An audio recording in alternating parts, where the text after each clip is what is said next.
What if I told you a city overflowing with beauty, luxury, and prosperity vanished in a single morning? They had everything: wealth, power, fertile lands, and freedom to do whatever they pleased. But behind the luxury was a people so corrupt, their cries reached the heavens. And God came down, not with an army, not with a flood, but with fire. This is not just a story of destruction. It's a story of judgment, mercy, of warning, and of a man who dared to ask God, "Will you really destroy the righteous with the wicked?" But before the fire fell, before the sky turned to flame, heaven listened. God remembered Abraham, and in mercy, he pulled one family from the fire. A story of destruction, yes, but also a story of hope for those who trust in God's mercy. Long ago, in the ancient lands of Canaan, two cities stood tall in the valley of the Jordan, Sodom and Gomorrah. Fertile and wealthy, the cities were lush, like the garden of the Lord, full of life and abundance, and travelers spoke of their luxury. But beneath their riches and beauty, darkness festered. These were cities without fear of God. Their people had turned from righteousness and justice. Violence, pride, and cruelty became their way of life. Their streets echoed with mockery and lust, not with songs of praise. They rejected the stranger. They oppressed the defenseless. They delighted in sin and called it freedom. The prophet Ezekiel would later write of them, "Now, this was the sin of your sister Sodom. She and her daughters were arrogant, overfed, and unconcerned. They did not help the poor and needy. They were haughty and did detestable things before me. Therefore, I did away with them, as you have seen. Even the angels in heaven heard the cries, the pain, the injustice, the oppression. And so Yahweh came down to see it for himself." One hot afternoon, Abraham sat by the entrance of his tent in the oak groves of Mamre. As he looked up, he saw three men standing nearby. These were not ordinary travelers. They were messengers from heaven. One was the Lord himself in human form. The other two were angels. Abraham rose instantly, as if something in his spirit knew these were no ordinary travelers.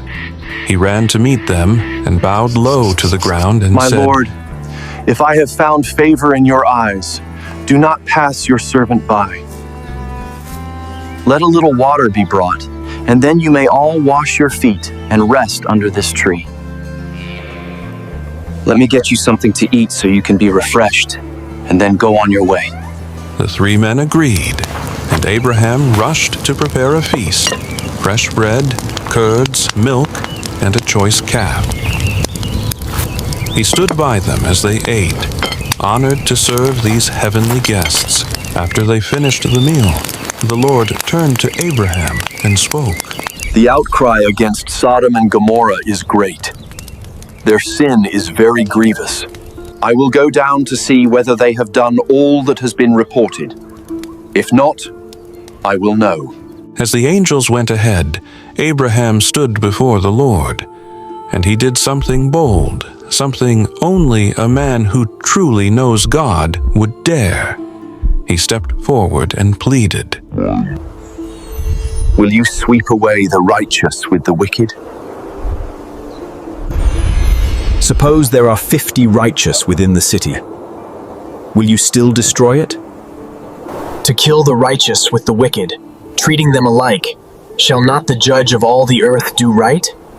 If I find 50 righteous people in Sodom, I will spare the whole place for their sake.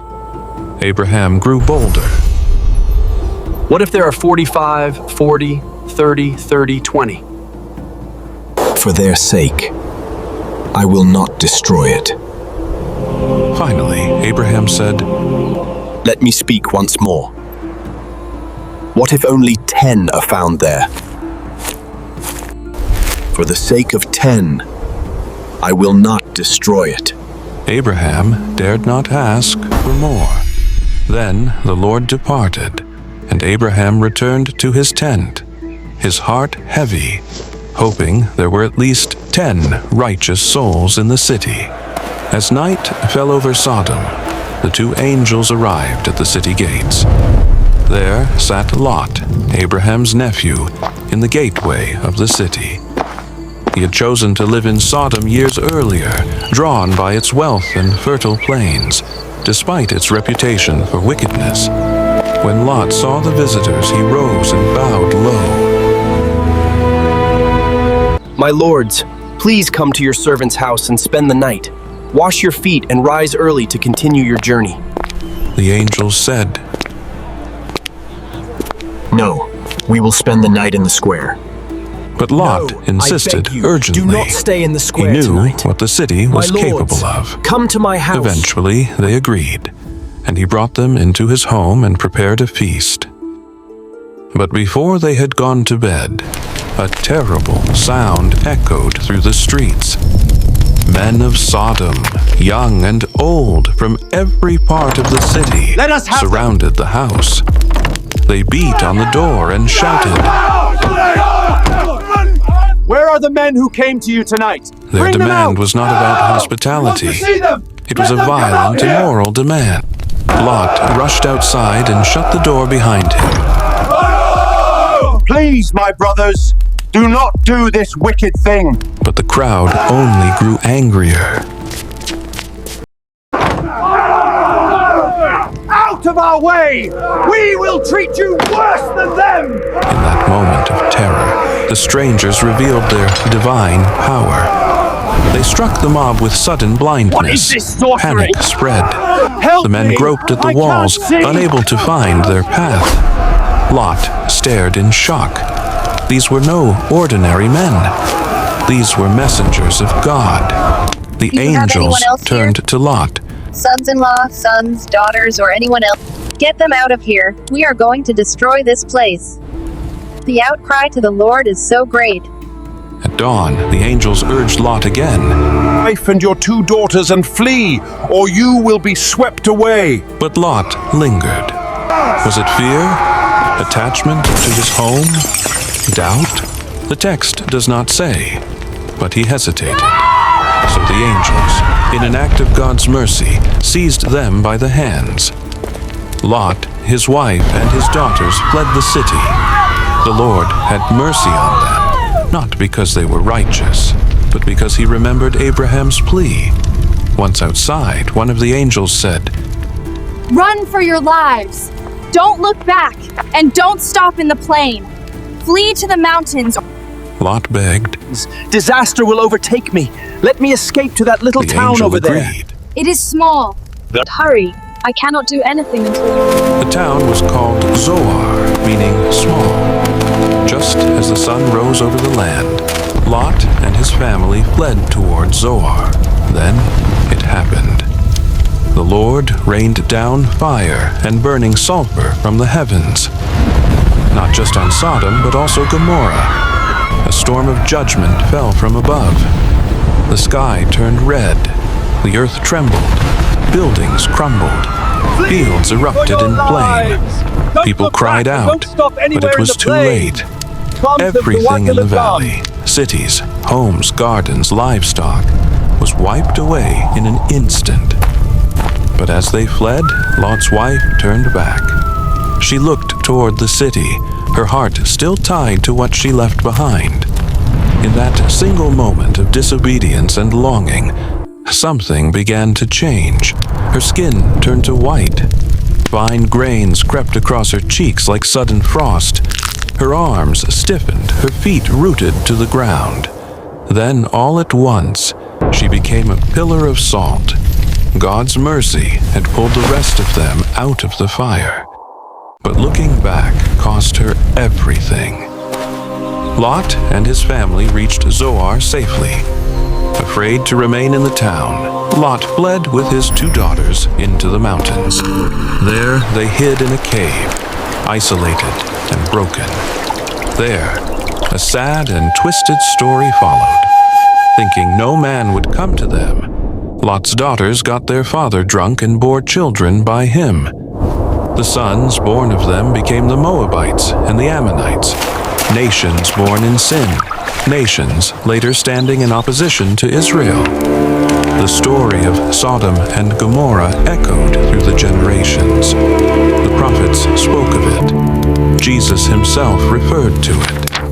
The cities became a symbol of divine justice, not just for wickedness, but for a people who rejected God's ways and oppressed the innocent.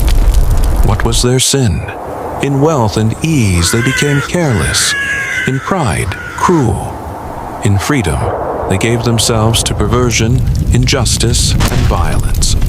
Judgment did not come in a moment. God warned, he watched, he waited until mercy was exhausted. Yet even in this dark tale, we see mercy. God spared Lot. God remembered Abraham's intercession. He delayed judgment until the righteous were removed. Today, we see cities filled with wealth and wonder, yet pulsing with arrogance, violence, and perversion. Many live as if judgment will never come, swept along by moral decay claiming to be progress. Yet Scripture warns, righteousness exalts a nation, but sin is a disgrace to any people. God still listens. He still saves. He still extends mercy to those who turn to him. Following Jesus might feel uncool, lonely, rejected, but the narrow path leads to life. The crowd does not lead to life. It leads to death. So refuse to follow blindly. Live differently. Love boldly, shine as lights in darkness. In a world chasing shadows, Jesus is the solid rock, the true hope, the way to life. Stand firm in the faith, even if it feels uncool, because the narrow path with Jesus leads to life abundant and eternal. If you haven't subscribed yet, please don't forget to do so. It really helps us continue providing you with amazing videos like this.